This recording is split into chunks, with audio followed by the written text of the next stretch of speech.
అండి welcome back to my channel. అందరూ ఎలా ఉన్నారు? ఈ వీడియోలో అయితే మా హస్బెండ్ మైసూర్‌కి ఆఫీస్ పని మీద 2 డేస్ వెళ్తున్నాడనమాట. అందుకు నేను ఆయనకి 2 డేస్‌కి సరిపడా క్లాత్స్ అండ్ ఇంకా అవసరమైనవన్నీ ప్యాక్ చేస్తున్నాను. దానిని మీతో షేర్ చేస్తున్నాను. లాస్ట్ వరకు చూడండి. ఈ 2 డేస్ అయితే కిడ్స్‌ని నేనే మేనేజ్ చేయాలి. నార్మల్‌గా 2 రోజులైతే మేనేజ్ చేస్తాను.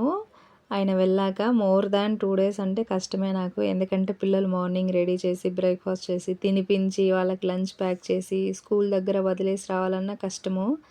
కొంచెం ఎందుకంటే మా చిన్నోడు వాళ్ళ డ్యాడీ లేకుండా నా మాట అస్సలు వినడు.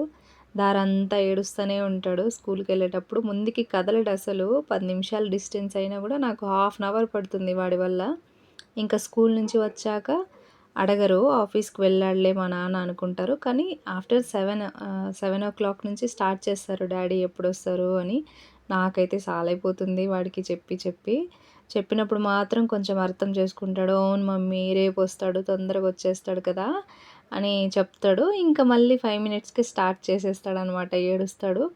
వీడు వాళ్ళ నాన్నకి బాగా అటాచ్ అయ్యాడు.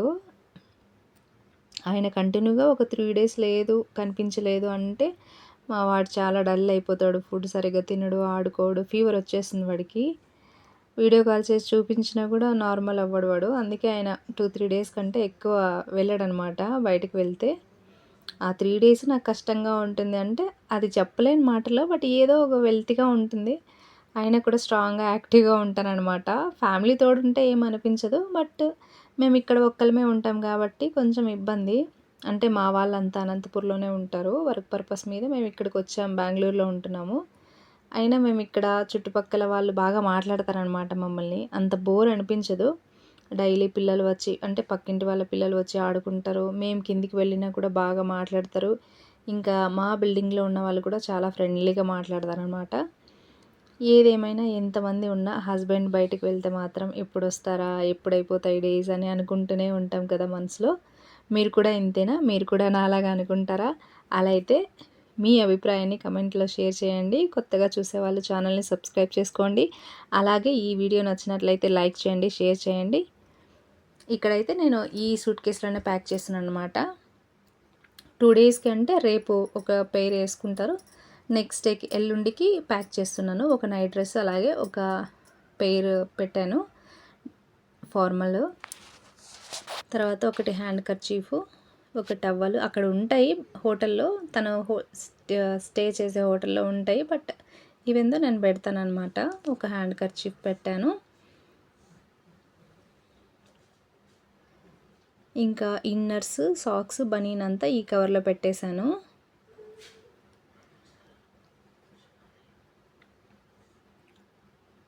రేపు మార్నింగ్ వేసుకునేది అంటే వెళ్ళేటప్పుడు వేసుకుంటారు కదా! అది బయట పెట్టాను. పేస్ట్, బ్రష్ కూడా ఉంటాయి అక్కడ హోటల్‌లోనే. కాకపోతే నేను పెడతాననమాట. ఎందుకైనా మంచిదిలే అన్నట్టు. ఇంకా ఒకటి cream, body lotion, face cream అనమాట. తను యూజ్ చేయరు. కానీ నేను పెడతాను. తర్వాత రోలాను, ఇంకా పర్ఫ్యూము. తర్వాత జెండు బామ్ ఒకటి ఎమర్జెన్సీగా పెట్టింటాననమాట. ఎందుకైనా మంచిదని. ఎందుకంటే తను డే అంతా తిరిగి తిరిగి అలసిపోతారనమాట. హోటల్‌కొచ్చాక కొంచెం హెడేక్‌గా ఉంటుంది. అందుకని ఒక జెండు బామ్ పెడతాను. సో, ఇలా పెట్టేసి ప్యాక్ చేస్తాను. ఇంకా ఆఫీస్ వర్క్‌వి సపరేట్‌గా ఉంటుందనమాట. ల్యాప్‌టాప్ కానివ్వండి, తన సర్టిఫికేట్స్ ఏమైనా ఇంపార్టెంటివి కానీ దాన్ని సపరేట్‌గా పెడతాను. ఇంతే అండి. ఇంకా లగేజ్ అయితే ప్యాక్ చేసేసాను. ఈ వీడియో మీకు ఎలా అనిపించిందో కామెంట్ సెక్షన్‌లో కామెంట్ చేయండి. Thanks for watching. Take care. Bye.